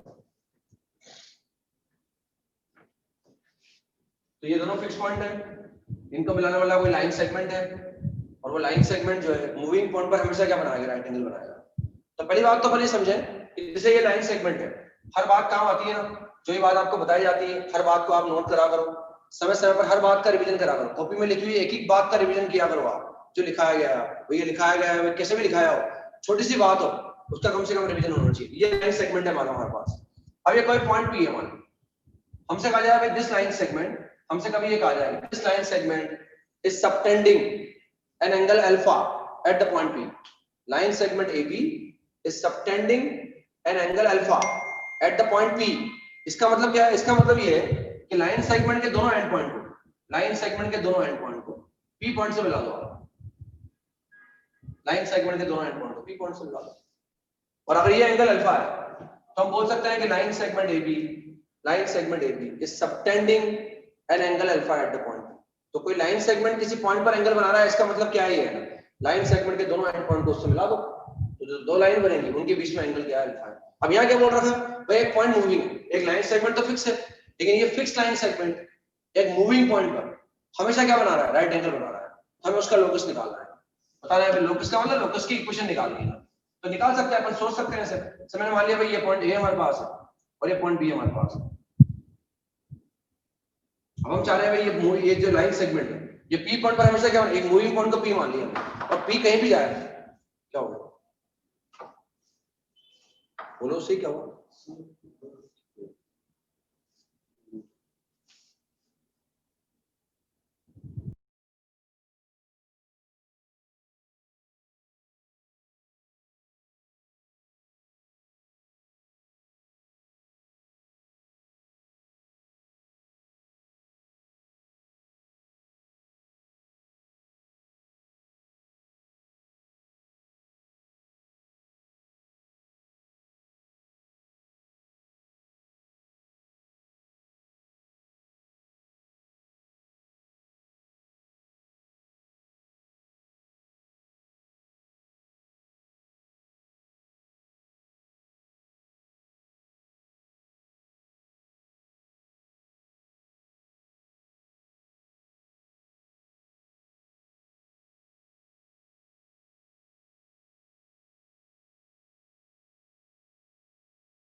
हम देख सकते हैं राइट एंगल ऐसे बन सकता है, आवाज आ रही है बच्चों की, तो हम देखते हैं राइट एंगल देखो एक तो ऐसे बन सकता है, मान लो वो ये राइट एंगल बना दिया, ये राइट एंगल को हो सकता है मूविंग पॉइंट यहाँ हो, वो पॉइंट यहाँ हो, वो तो मूव कर रहेगा, वो कहीं भी जाए, ये AB लाइन सेगमेंट वहां क्या बनाएगा, राइट एंगल बनाएगा। हो सकता है मूविंग पॉइंट वो यहाँ हो, वो ऐसे बन रहा हो, राइट एंगल ऐसे बन रहा हो, देखो राइट एंगल ऐसे ही बन सकता है। अपन फील करने की कोशिश कर रहे हैं, हो सकता है इससे हम विजुलाइज नहीं कर पाए तो कोई बात नहीं, मैथमेटिक्स अपने पास है, अपन उसका सहारा ले लेंगे ना। हो सकता है वो ऐसे बन रहा हो, देखो वैसा बन रहा हो, राइट एंगल ऐसा बन रहा हो, राइट एंगल ऐसा बन रहा हो, वो मूविंग पॉइंट हो सकता है यहाँ हो, वो मूविंग पॉइंट कहीं भी जाए वो राइट एंगल बनाएगा, AB वहां राइट एंगल बनाएगा। हो सकता है मूविंग पॉइंट यहाँ हो, कहीं देखो आप मूविंग पॉइंट कहीं यहाँ हो, और राइट एंगल ऐसे बन रहा हो, राइट एंगल ऐसे बन रहा हो, मूविंग पॉइंट यहाँ आ रहा हो सकता है वो राइट एंगल ऐसे बन रहा हो, मूविंग पॉइंट कभी नीचे आ जाएगा, मूविंग पॉइंट यहाँ हो सकता है, ये भी राइट एंगल बन रहा है। हो सकता है मूविंग पॉइंट यहाँ आ रहा हो, राइट एंगल ऐसे बन सकता है। ये सवाल समझ रहे हैं अपन, कहीं भी जाए वो AB लाइन सेगमेंट उस मूविंग पॉइंट पर हमेशा क्या बनाएगा, राइट एंगल बनाएगा। हो सकता है वो ऐसा बना देना, हो सकता है वो ऐसा बना देना, राइट एंगल यहाँ बन जाएगा। तो मूविंग पॉइंट कभी यहाँ आ सकता है, देखो आप ये डार्क पॉइंट बना रहा हूँ मैं, इससे मालूम पड़ रहा है मूविंग पॉइंट कभी यहाँ आ सकता है, मूविंग पॉइंट कभी यहाँ आ सकता है, मूविंग पॉइंट कभी यहाँ आ सकता है। ये बहुत सारे डायग्राम बनाए मैंने सवाल समझाने के लिए आप। अब मूविंग पॉइंट वो कहीं भी जाए, ये AB लाइन सेगमेंट हमेशा उस मूविंग पॉइंट को, अगर मैं AB के दोनों एंड पॉइंट को उस मूविंग पॉइंट से मिला रहा हूँ तो उस पर हमेशा क्या बनना चाहिए, राइट एंगल बनना चाहिए। ये कुछ पोजीशन बना के दिखाई मैंने, यहाँ आ सकता है, वो यहाँ आ सकता है, वो यहाँ आ सकता है, यहाँ आ सकता है। अब हो सकता है फील हो गया होगा आपको कि हम दे रहे हैं भाई ये सेगमेंट अगर किसी मूविंग पॉइंट पर राइट एंगल बना रहा है तो उसका लोकस क्या आ गया, एक सर्कल आ गया, locus will be circle for which AB will act as diameter, for which AB will act as, ये ज्योमेट्री का फायदा ही है ना, अपन कई बार चीजों को डायग्राम बना के समझ सकते हैं ना। अगर ये AB सेगमेंट किसी मूविंग पॉइंट पर ऑलवेज राइट एंगल बना रहा है तो उस मूविंग पॉइंट यानी अगर मैं इन सबको मिलाऊंगा, अगर मैं इन सबको मिला दूं, इन सबको मूविंग पॉइंट को ऐसे मिला दूं अगर मैं, तो लोकस क्या बन जाएगा, एक सर्कल बन जाएगा। और सर्कल के लिए क्या होगा, AB एक डायमीटर हो जाएगा। जैसे आप समझ सकते हैं, अगर सर्कल का डायग्राम बना के देखेंगे जल्दी समझ में आएगा हमारे। इस सर्कल बना दिया मैंने, ये डायमीटर बना दिया, और हम कह रहे हैं सर्कल की सर्कमफ्रेंस पर अगर मैं कोई भी एक पॉइंट लूंगा, देखो आप ध्यान से, इसको अगर मैं A मान लूं, इसको B मान लूं, सर्कल बना के देखेंगे जल्दी समझ में आएगा। हम देखें, ध्यान से देखें, क्या यहाँ एंगल राइट एंगल बन रहा है, यस। अगर मैं पॉइंट यहाँ लूंगा तो क्या यहाँ भी राइट एंगल बनेगा, यस। क्या अगर मैं यहाँ लूंगा तो यहाँ भी राइट एंगल बनेगा, यस। तो भले पॉइंट मूविंग है, अलग अलग पॉइंट पर ये AB लाइन सेगमेंट हमेशा राइट एंगल बना रहा है। इसका मतलब जो लोकस आएगा वो एक सर्कल आएगा, and for that circle AB will act as diameter, AB diameter का काम करेगा। तो ये तो फील कर लिया चलो हमने। अगर हम फील नहीं कर पाते तो भी अपने पास तरीका था, लेकिन चीजों को समझ सकते हैं अपन, आसान चीज हमारे लिए। हम सर्कल के बारे में जानते हैं, इस प्रॉपर्टी को जानते हैं, इस सेमी सर्कल पर जो एंगल बनता है वो 90 डिग्री का बनता है, तो हमने फील तो कर लिया। अब लेकिन हमें लोकस की क्या निकालनी है, इक्वेशन निकालनी। तो कोई बात नहीं, इक्वेशन निकाल सकते हैं ना। इक्वेशन निकालने के लिए हमें मैथमेटिकल प्रोसेस फॉलो करना पड़ेगा। अब वो प्रोसेस क्या होगा, देखो आप इसको मिनिमाइज कर दो, वो प्रोसेस क्या होगा वो देखते हैं। बस हमें समझने के लिए मैंने डायग्राम बहुत सारे बनाए, लेकिन कैलकुलेट करने के लिए कोई एक डायग्राम सफिशिएंट है। कैलकुलेट करने, बात समझने के लिए हमने डायग्राम बहुत सारे बना के देखे, लेकिन अब कैलकुलेट करने के लिए कोई एक डायग्राम पॉसिबल बस पर्याप्त है। पहले क्या करें, मूविंग पॉइंट को एज्यूम कर ले। मान लिया भाई ये मूविंग पॉइंट, क्या करते हैं उसको एज्यूम कर लिया PH को मान, और ये मूविंग पॉइंट ऐसे मूव करेगा कि AB सेगमेंट उस P पॉइंट पर हमेशा राइट एंगल बनाएगा। यानी अपन बोल सकते हैं कि जो AP होगा और जो PB होगा वो हमेशा राइट एंगल होगा। यानी ये लाइन और ये लाइन हमेशा क्या होगी, परपेंडिकुलर होगी। यानी बोल सकते हैं कि AB is always perpendicular to PB। ये वो ज्योमेट्रिकल कंडीशन है जिसको फॉलो करते हुए मूव करेगा। और हमें एक्चुअल के में इक्वेशन चाहिए। पहले मूविंग पॉइंट को मान लिया, ज्योमेट्रिकल। हम ऐसे भी बोल सकते हैं भाई अगर ये राइट एंगल है तो ये राइट एंगल ट्रायंगल बन गया। अपन पाइथागोरस हम भी लगा सकते हैं, AP square plus PB square equal to AB square. फिर जाके आप इससे निकालो, इससे इक्वेशन निकालोगे, इससे इक्वेशन निकालोगे, सेम आएंगे। हम ये लॉजिक भी लगा सकते हैं सिंपली, भाई ये और ये आपस में परपेंडिकुलर है, ये P कहीं भी जाए ये परपेंडिकुलर होंगे, तो अपन पाइथागोरस थ्योरम भी लगा सकते हैं। AB हमेशा क्या रहेगा, हाइपोटेनस रहेगा, क्योंकि अगर ये राइट एंगल बनेगा तो हम इससे भी निकाल सकते हैं इक्वेशन, और हम इससे भी निकाल सकते हैं। हम AP निकाल सकते हैं डिस्टेंस फॉर्मूले से, हम ये निकाल सकते हैं, हम ये निकाल सकते हैं, इससे निकाल, ये निकालना आसान रहेगा। AP निकाल रहे हैं, AP का मतलब AP का, अब यहाँ अगर ये परपेंडिकुलर है तो slope of AP into slope of PB is equal to minus, ऐसा लगा सकता हूं। स्लोप पढ़ लिया मैंने, स्लोप का यूज कर सकता हूं। AP का स्लोप निकाल लो, BP का स्लोप निकाल लो, उनको मल्टीप्लाई करके क्या कर दो, -1 के बराबर। जो इक्वेशन यहां से आएगी वही इक्वेशन यहां से आएगी। हमें कोई डिफरेंस है, हम ऐसे भी लगा सकते हैं। अब AP का स्लोप निकालना है, P को बाद में रख रखा है मैंने, तो P में से माइनस करूंगा मैंने, तो y2 - 5 अपॉन x2 - p ऐसा आ जाएगा, ये ऐसा आ जाएगा। अब BP का स्लोप निकालो, फिर P को बाद में रखा है, तो आप P भी कर दो, कोई दिक्कत नहीं, P भी कर दो, उससे फर्क नहीं पड़ेगा अपने को, उससे काम चल जाएगा अपना। ऐसे भी निकाल सकते हैं, और इससे निकालो, और P में से माइनस कर रहे हैं, y2 - 5 x2 - x2 is equal to minus, बस m1 m2 बराबर -1 कर दो। अब जो नीचे है उससे क्रॉस मल्टीप्लाई कर दो, -1 आएगा उसको इंटरचेंज कर देंगे, तो k - 1 into k - 2, और क्रॉस मल्टीप्लाई भी कर दिया और इंटरचेंज भी कर दिया मैंने, तो प्लस h + 5 और h - 3 बराबर यार। अब इसको सिंपलीफाई करने की कोई जरूरत नहीं है, हालांकि शायद हम मल्टीप्लाई करके सिंपलीफाई भी कर सकते हैं। Therefore the equation of locus of PH, K, इसका इक्वेशन, लोकस का इक्वेशन निकाल रहे हैं, तो जो मूविंग पॉइंट का x कोऑर्डिनेट है उसकी जगह x रख दो, और जो y कोऑर्डिनेट है उसकी जगह y रख दो। तो क्या आ गया, y - 1 into y - 1 और plus h + 5 x + 5 into x - 3। चाहो तो इनको मल्टीप्लाई करके भी निकाल सकते हैं। तो ये एक सर्कल का इक्वेशन आ गया बेसिकली। ये उस सर्कल का इक्वेशन है जिसके लिए a और b क्या है, डायमीटर के एंड पॉइंट है। जब अपन सर्कल पढ़ेंगे ना तो सर्कल पढ़ना आसान हो जाएगा ना। अगर हमसे कहा जाए सर्कल के डायमीटर के एंड पॉइंट रखें, सर्कल की इक्वेशन निकालो, डायरेक्ट आते इस फॉर्मूले को याद रखेंगे, ये डिराइव करना हो तो डिराइव कर लेंगे।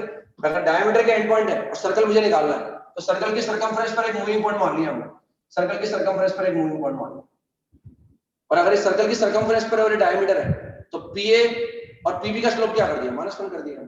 उससे सर्कल डायमीटर फॉर्म का सर्कल डिराइव हो जाएगा, डायमीटर फॉर्म का सर्कल डिराइव हो जाएगा। इस सर्कल की इक्वेशन आ गई। इसका सेंटर क्या है, हम इसका सेंटर यहां से तो नहीं निकाल सकते, लेकिन अपन विजुलाइज कर सकते हैं इसका सेंटर क्या होगा। इसका सेंटर होगा AB का मिडिल पॉइंट। अभी हम इस इक्वेशन को देखकर सेंटर निकालना नहीं आता है क्योंकि अपन ने सर्कल नहीं पढ़ा, लेकिन अपन गारंटी से बोल सकते हैं कि इस सर्कल के लिए अगर AB डायमीटर है तो इस सर्कल का जो सेंटर आएगा वो AB का मिडिल पॉइंट आएगा। इसकी जो रेडियस आएगी वो AB का हाफ आएगी, AB का हाफ आ जाएगी, क्योंकि हमें सर्कल की इक्वेशन से भी सेंटर रेडियस निकालना नहीं आता। अभी तो हम ये फील कर रहे हैं कि अगर सर्कल है और इसके लिए AB डायमीटर तो AB का मिडिल पॉइंट इसका सेंटर होगा और AB के बीच की जो डिस्टेंस होगी उसका हाफ इसकी रेडियस आ जाएगी। इस तरह से इसको कैलकुलेट करके निकाल सकते हैं। लिखें, एक सवाल लिखें, नेक्स्ट सवाल लिखें। अब देखो इसमें एक बात और देखें ध्यान से, कई बार क्या होता है जो लोकस की इक्वेशन आती है ना, कई बार जो लोकस आता है ना, जैसे ये पाथ आ गया हमारे पास, कई बार उस लोकस पर, ये लोकस है, ये पाथ है, ये इसका पाथ आ गया, कई बार इस पाथ पर हमें ऐसे पॉइंट मिलते हैं जो गिवन ज्योमेट्रिकल कंडीशन को सेटिस्फाई नहीं करते। ये बात काफी इंपॉर्टेंट है, ध्यान से सुननी चाहिए आपको बात, ये बात बोलने से आपको कभी कंफ्यूजन नहीं होगा ना। कई बार ऐसा हो जाता है, जैसे ये लोकस आ गया, ये पाथ आ गया, इस पाथ की इक्वेशन आ गई, कई बार हमें लोकस पर, उस पाथ पर कुछ पॉइंट ऐसे आ जाते हैं, ऐसा नहीं कि अनकाउंटेबल आ जाते हैं, कई बार कुछ पॉइंट ऐसे आ जाते हैं जो उस लोकस पर तो है, पाथ पर तो है, लेकिन वो गिवन ज्योमेट्रिकल कंडीशन को फॉलो नहीं करते। कई बार ऐसा हो जाता है। अब कंडीशन क्या थी हमारे पास, भाई ऐसे पॉइंट का लोकस है जो ऐसे मूव कर रहा था कि वो कहीं भी जाए, ये AB लाइन सेगमेंट को अगर मैं P से मिलाऊंगा तो P पर एंगल क्या बनेगा, राइट एंगल बनेगा। तो देखो इस लोकस पर ये पॉइंट आ गया है, अगर P पॉइंट मूव करते करते यहाँ आ गया, अगर P पॉइंट यहाँ आ जाएगा तो AB line segment P point पर राइट एंगल नहीं बना पाएगा। अगर मैं P को यहाँ लूंगा तो कोई दिक्कत नहीं आएगी, P को अगर मैं यहाँ लूंगा ऐसे तब तो AB राइट, तो ये सेमी सर्कल पर आ गया, नो डाउट P पर एंगल क्या बनेगा, राइट एंगल ही बनेगा P। लेकिन अगर P यहाँ आ जाएगा A की जगह, P अगर यहाँ आ जाएगा तो वो ज्योमेट्रिकल कंडीशन को फॉलो नहीं करेगा। अगर P पॉइंट A पर आ गया तो AB P पॉइंट पर राइट एंगल नहीं बना पाएगा। ऐसे P पॉइंट मालूम मूव करते करते कभी यहाँ आ गया तो AB line segment P point पर राइट एंगल नहीं बना पाएगा।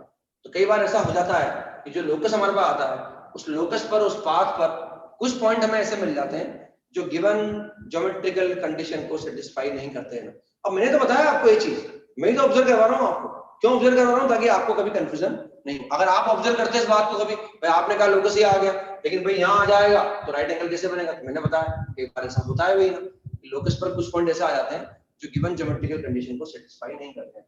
लिखिए एक सवाल लिखिए, कैसे करके लाएंगे ना, find the locus of a point, find the locus of a point. हर चीज माइंड में रखनी होती है ना, हर चीज उसको लिखना हो अपनी लैंग्वेज में लिखें, उसको पढ़ें, दोबारा माइंड में रखें, अभ्यास करते रहें, तभी जाके अपना काम चलता है।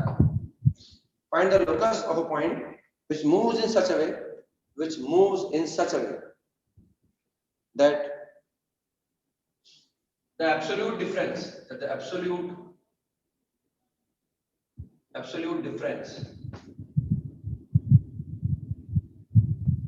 difference of its distances, which moves in such a way that the absolute difference का मतलब मॉड हो गया, वो डिफरेंस का मॉड हो गया, एब्सोल्यूट का मतलब मॉड हो गया ना, which moves in such a way that the absolute difference of its distances, it use कर रहे हैं पॉइंट के लिए, इसका अपन लोकस निकाल रहे हैं, of its distances from the two fixed points, which moves in such a way that the absolute difference of its distances from the two fixed points A 2,0 and B minus 2,0 is equal to 2। उसकी इन दो fix point से जो distances हैं उनका जो absolute difference है, यानी difference का जो मॉड है वो 2 के बराबर है, तो आपको लोकस निकाल के लाना है। ये पॉइंट है, मूविंग पॉइंट को P मान लेंगे, फिर मूविंग पॉइंट को P मान लेंगे ना, और उसको सिंपलीफाइड फॉर्म में लाना है।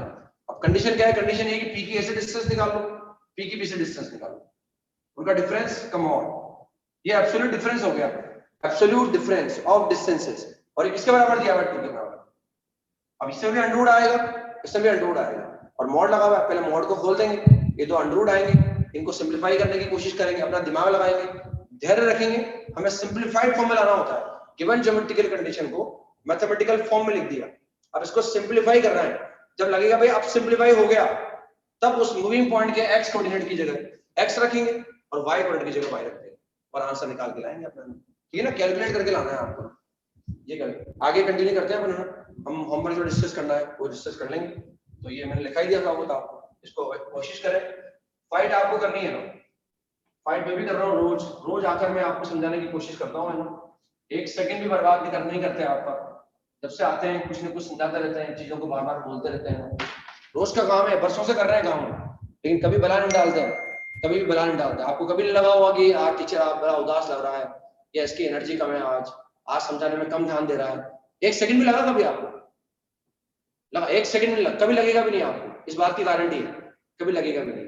और जो हमसे पढ़ चुके हैं ना, उनसे भी पूछना कभी आप, वो कहेंगे आज भी इस एनर्जी से पढ़ाते हैं। जो बच्चा 10 साल पहले पढ़ के निकला होगा ना उनसे, वो भी ये कहेगा अरे ये तो 10 साल पहले ऐसे पढ़ाते थे आप, आज भी ऐसा पढ़ाते हैं। तो एनर्जी बरकरार रखनी पड़ती है ना, वैसी बात नहीं, ये एनर्जी आपको भी रखनी है अपने अंदर। हमारा काम है, अगर इसको ईमानदारी से नहीं करेंगे ना तो सबसे ज्यादा दिक्कत हमें आएगी। या तो काम करना छोड़ दो, और अगर काम करना जारी रखना है तो आपको एनर्जी से करना पड़ेगा ना, क्योंकि कोई एक्सेप्ट कभी नहीं करता है ना। अगर हमारे अंदर कोई कमी है तो उसको कोई क्यों एक्सेप्ट करेगा ना, वो उसको एक्सेप्ट तभी करेगा जब उसको लगेगा ये हमारे काम का है। तो इससे रिलेटेड से डिस्कशन से करते हैं स्टार्ट अपन। तो मैंने एक्सरसाइज 1 का पार्ट 1, ठीक है, वो बाकी पीएनसी का भी बाकी है, लेकिन अब करेंगे उसको भी हम। 99% डिस्कस तो कर चुके होते हैं वैसे अपन, ऐसी बात नहीं है, लेकिन चैप्टर नया शुरू होता है तो सवाल देना जरूरी है, उसके सवाल करना भी जरूरी है। तो एक्सरसाइज 1 के पार्ट 1 पर आ गए, एक्सरसाइज 9 में एक्सरसाइज 1 का पार्ट 1, एक्सरसाइज 9 एक्सरसाइज 1 का पार्ट 1, क्वेश्चन नंबर A3 का फर्स्ट पार्ट से दिया था क्या मैंने आपको? A3 का नहीं, मैंने आपको दिया था ट्यूसडे वाले की बात कर रहे हैं ना अपन, वेडनेसडे का मैंने तो दिया नहीं था आपको, तो शायद D1 दिया था मैंने आपको, एक्सेल 1 के पार्ट 1 का D1 है ना, एक्सेल 1 के पार्ट 1 का D1 दिया था, बचे हुए पार्ट करके लाना। कर लिए होंगे आपने, वो इन सेंटर भी निकाल लिया होगा और एक्स सेंटर भी निकाल लिया होगा। अब आ गया एक्सेल 1 का पार्ट 2, एक्सेल 1 के पार्ट 2 का D1, तो D1 हो गया होगा नहीं, वो इतना लिखा है आपको मैंने, तो D1 में शायद दिक्कत नहीं आई होगी, ऐसा मेरा मानना है ना, D1 में दिक्कत नहीं आई होगी। आई दिक्कत? बेचारा का ऑर्थो सेंटर, ट्रायंगल का ऑर्थो सेंटर उसका वर्टेक्स है, तो वो राइट एंगल हो गया, इसका मतलब है मेरे हिसाब से आ गई, कोई दिक्कत नहीं आई आपको। इसके बाद नेक्स्ट D2 आ गया, D2 भी मैंने लिखवाया था आपको, अगर ABC का ऑर्थो सेंटर H है तो AB H का भी निकाल सकते हैं, AC H का भी निकाल सकते हैं, वो भी निकाला जा सकता है। मेरे हिसाब से ट्यूसडे को ये होमवर्क दिया था उसमें आपको, ये दिया था ना होमवर्क, ये होमवर्क दिया था। तो अपन एक्सरसाइज 3 चल रही थी हमारे, पीएनसी 5-10 मिनट है हमारे पास, तो हम एक्सरसाइज 3 का कर लेते हैं डिस्कशन, पीएनसी पे आ जाते हैं। तो एक्सरसाइज 3 हमारे कंप्लीट नहीं हुई थी शायद ना, देखते हैं एक मिनट, एक्सरसाइज 3 हो गई थी क्या कंप्लीट? एक्सरसाइज 3 का मैं देखता हूँ एक मिनट, पीएनसी पर आ जाते हैं, उसमें कुछ दे रखा होगा। तो एक्सरसाइज 3 का पार्ट 1 तो पूरा कर लिया था अपने डिस्कस शायद, है ना। एक्सरसाइज 3 के पार्ट 2 में आ गए थे अपन, तो मैंने फर्स्ट करके बता दिया था आपको, और क्वेश्चन नंबर 9 भी कर लिया था अपने, क्वेश्चन नंबर 9 भी हमने कर लिया था। क्वेश्चन नंबर 10 9 भी मैंने बता चुका था आपको। क्वेश्चन नंबर 10 कर लिया था क्या हमने? पहले 10 कर लिया था क्या डिस्कस? क्वेश्चन नंबर 10 पहले डिस्कस कर लिया था, अथर्व पहले हो गया डिस्कस। क्वेश्चन नंबर 10 एक्सरसाइज 3 का पार्ट 2 क्वेश्चन नंबर 10। लगातार बच्चे टाइप करते रहते हैं ना, मतलब बच्चों को यार पेशेंस कैसे सिखाएं? हमारे अंदर पेशेंस दिखा करो आप, कितना पेशेंस होता है हमारे अंदर, आप लोगों को सिखाने में लगे रहते हैं ना। तो उसमें लिखा हुआ है consider 3 boxes each containing 10 ball, 3 boxes हमारे पास है, 3 boxes each containing 10 balls, labelled 1 2 3 4। Boxes 3 हमारे पास है, एक बॉक्स नंबर 1 है, एक बॉक्स नंबर 2 है और एक बॉक्स नंबर 3। ये 3 बॉक्सेस हमारे पास है, और इन सबके अंदर 10 बॉल्स हैं, उन पर लेवल लगा हुआ है 1 2 3 4 5 10, ऐसा लेवल लगा हुआ है। इस बॉक्स में 10 बॉल्स है 1, उनमें लेवल लगा हुआ है 1 2 3 4 10। इसमें भी 10 बॉल्स हमारे पास है 1 2 3 4 10। इस बॉक्स के अंदर भी 10 बॉल है 1 2 3 4 10, उन पर लेवल लगा हुआ है, उन बॉल्स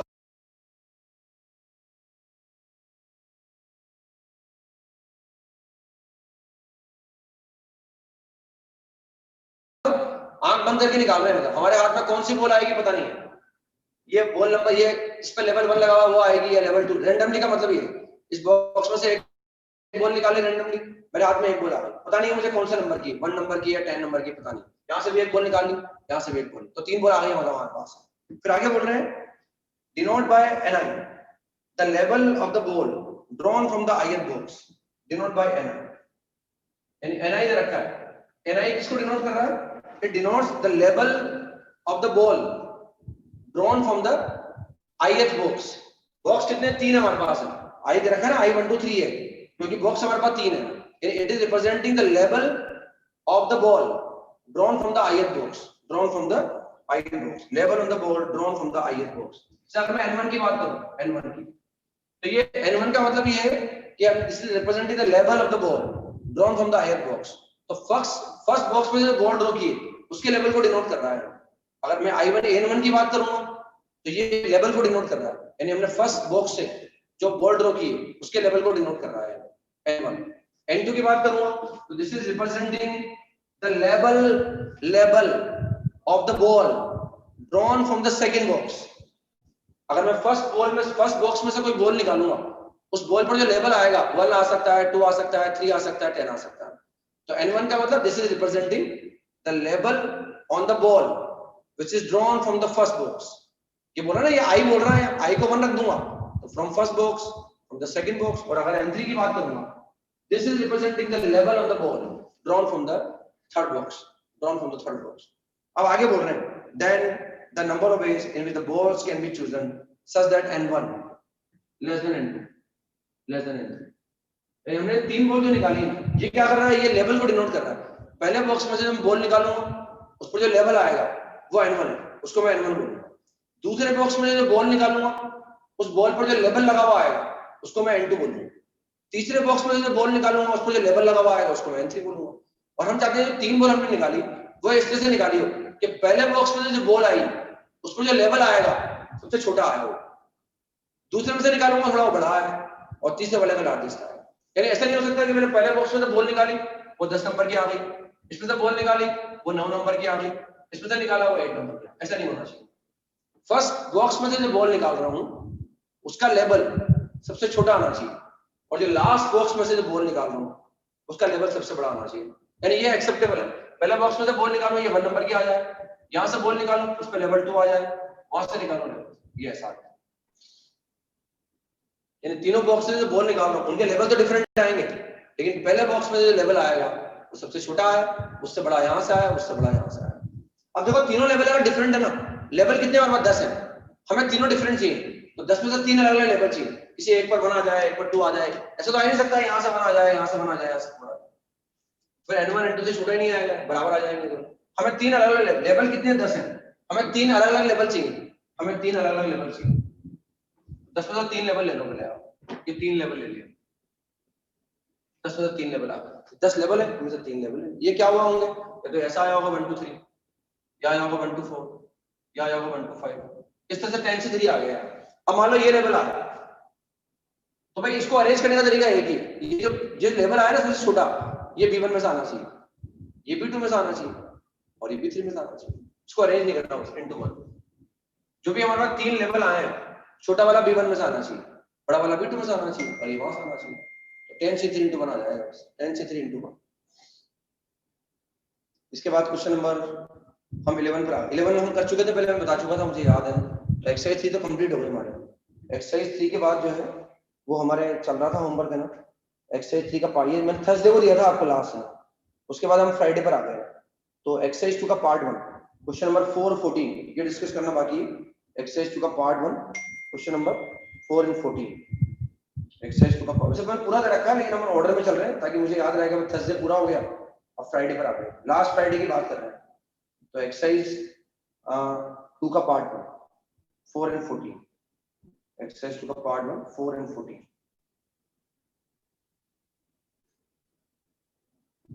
एक्सरसाइज 2 का पार्ट 1 4 और 14। तो स्क्रॉल करने में टाइम लगता है मुझे। 4 और 14, तो क्वेश्चन नंबर 4 पर आ गए। तो 4 में तो ये भी हमें बीटा में से अल्फा को माइनस करना है, और विदाउट बोरिंग, यानी बीटा में से अल्फा माइनस करने का बीटा जो नंबर होगा बड़ा होगा या बराबर होगा, तभी माइनस नहीं करना पड़ेगा, तभी बोरो लेना नहीं पड़ेगा। दो नंबर दे रखे हैं और हमें बीटा माइनस अल्फा करना है, और इसको करने के लिए हमें कोई बोरो लेना नहीं पड़ेगा। तो बीटा हमारे पास क्या है, y1 y2 y3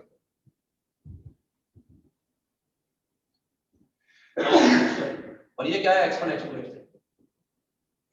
इस बीटा में से अल्फा को माइनस करना है, ठीक है ना। The number of pairs of alpha beta that can be formed so that alpha can be subtracted from the beta without borrowing। अब हम चाहते हैं कि अगर मैं इसमें से इसको माइनस करूंगा तो मुझे बोरो लेना नहीं पड़ेगा। बोरो लेना कब नहीं पड़ेगा, जब ये जो नंबर है इसमें से मैं x3 को माइनस करूंगा, और अगर बोरो लेना कब नहीं पड़ेगा, जब y3 या तो x3 से बड़ा हो या y3 x3 के बराबर हो। ऐसे y2 या तो x2 के बराबर हो या y2 x2 से बड़ा आना चाहिए। ऐसे y1 या तो x1 के बराबर होगा या y1 x1 से क्या आना चाहिए, बड़ा आना चाहिए। तो पहले इन दोनों प्लेसेस को फिल कर देते हैं। हम जानते हैं डिजिट है, नंबर 3 डिजिट का, ये भी डिजिट है, ये तो दोनों बराबर होंगे, ये दोनों डिफरेंट होंगे। लेकिन अगर डिफरेंट होंगे ना तो y3 बड़ा होगा और x3 बड़ा, x छोटा होगा, तब जाके मुझे बोरो लेना पड़ेगा। तो डिजिट कितने होते हैं, 10 डिजिट हमारे पास होते हैं, डिजिट होते हैं हमारे पास 10। इन दोनों प्लेसेस को फिल करना है पहले। तो पहले मान के चल रहे हैं दोनों डिफरेंट है, हमने क्या करा, 10 में से 2 डिजिट सिलेक्ट कर लिए, 2 डिफरेंट डिजिट मेरे पास आ गए। अब जो भी 2 डिफरेंट आए ना उनको अरेंज नहीं करना 2 प्लेसेस पर, 2 डिजिट लेके आ गया मैं, 2 डिफरेंट डिजिट मेरे पास आ गए, और उनको अरेंज नहीं करना। उनमें जो भी बड़ा वाला आया होगा उसको यहाँ रखूंगा और छोटे वाले को यहाँ रखूंगा, क्योंकि अगर छोटा वाला यहाँ रखूंगा बड़ा वाला यहाँ रखूंगा तो सब्ट्रैक्ट करने के लिए बोरो लेना पड़ेगा मुझे। तो यहाँ बड़ा रख दूंगा, छोटा रख दूंगा। जैसे मान लो इसमें 2 लिए, मान लो 0 9 आ सकता है, 0 1 आ सकता है, 0 2 आ सकता है। इनमें बड़ा होना 9, तो 9 में ऊपर रखूंगा, 0 नीचे लिखूंगा। ये दोनों आएंगे तो 1 को ऊपर लिखूंगा, 0 को नीचे लिखूंगा। ये दोनों आएंगे तो 2 को ऊपर लिखूंगा। लेकिन ये दोनों डिफरेंट आ गए, बड़े वाले को ऊपर लिख दिया, अरेंज नहीं करा उनको। अब ये दोनों सेम हो सकते हैं, और अगर दोनों सेम होंगे तो 0 0 1 1 2 2 9 9 10 तरीके हो गए। इन दोनों प्लेसेस को फिल करने के कितने तरीके हो गए, इन दोनों प्लेसेस को फिल करने के कितने तरीके हो गए। दोनों डिफरेंट वाले ही हो गए, दोनों सेम वाले हो। ऐसे इसके लिए देखो आप, क्योंकि हम जानते हैं 0 भी हो सकता है, 0 ये नहीं हो सकता, 0 ये नहीं हो सकता, क्योंकि नंबर 3 डिजिट का। ऐसे इन दोनों प्लेसेस को भी फिल कर दो। इनको फिल करने के लिए 10 C2 + 10, इनको फिल करने के लिए कितने तरीके हैं भैया। कुछ भी आया, यहाँ 2 आया तो यहाँ भी 2 आ सकता है, या 3 आया तो यहाँ भी 3 आ सकता है। जैसे इनको भरा, इनको भरने के कितने तरीके हैं, उतने तरीके इनको भरने के। अब इनको भरना है, यहाँ 0 नहीं हो सकता, लेकिन यहाँ 0 नहीं हो सकता, तो जो डिजिट 10 थे ना उससे 1 कम कर दिया। तो पहले दोनों डिफरेंट आ गए, 9 C2, 2 डिफरेंट डिजिट लेके आ गए, बड़ा वाला ऊपर रख दिया, छोटा वाला नीचे रख दिया, या फिर दोनों को सेम कर दो, दोनों को सेम कर दिया 9 कर दिया। बस इनको मल्टीप्लाई कर दो, 9 C2 + 9। इन दोनों प्लेसेस को फिल करने के कितने तरीके हैं, इन दोनों प्लेसेस को फिल करने के कितने तरीके हैं। हमें ये प्लेस भी फिल करना है, ये भी फिल करना है, ये भी फिल करना है। इतने पेयर बन सकते हैं ना कि हम बीटा में से अल्फा को माइनस करें और बोरो नहीं लेना पड़ेगा। क्वेश्चन नंबर 14 पर आ गए बनना, एक्सरसाइज 2 का पार्ट 1 क्वेश्चन नंबर 14। तो 14 तो है, वो केसेस बना लेंगे इससे पहले। 14 तो मेरे हिसाब से कोई दिक्कत नहीं आई होगी ना। Simultaneously and take adjust no sit on seat हो गया, तो पहले करा चुका है, पर सवाल इस तरह का तो कोई दिक्कत नहीं आएगी, इसमें निकाल सकते हैं। बस अब बाकी कंटिन्यू करते हैं ना, बाकी नेक्स्ट टाइम पे कंटिन्यू करेंगे। तो इसमें हमारे हिसाब से अब हमारे को सिर्फ एक्सरसाइज 2 का पार्ट 1 करना बाकी है ना, एक्सरसाइज 2 का पार्ट 1। हालांकि एक्सरसाइज 2 का पार्ट 2 भी बचा हुआ है, एक्सरसाइज 2 का पार्ट 3 बचा हुआ है। तो पहले पीएनसी का एक्सरसाइज 2 का पार्ट 2 करेंगे, फिर पार्ट 3 करेंगे। होमवर्क तो मैंने पूरा दे रखा है आपको, एक्सरसाइज 2 के पार्ट 1 के बचे हुए सवाल भी दे रखे हैं, लेकिन अभी होमवर्क लिख लो आप जो आपको करके लाना है। आज जो पढ़ा है हमने उस पर बेस्ड जो सवाल है उनको करके ला रहे हैं आप। एक्सरसाइज 1 पार्ट 1, A3 का फर्स्ट पार्ट करना है, ये बचा हुआ था हमारे शायद।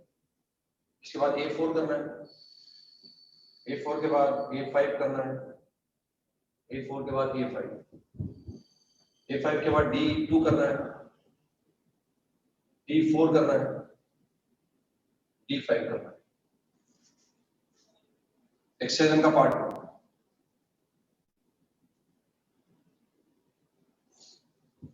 A2 करना है,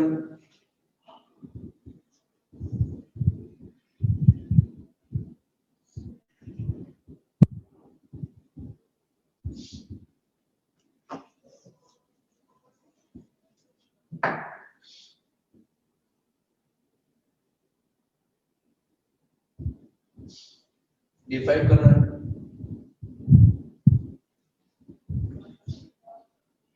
एक्सरसाइज 2 का पार्ट 1, क्वेश्चन नंबर 14 करना है, एक्सरसाइज 3 का पार्ट 2,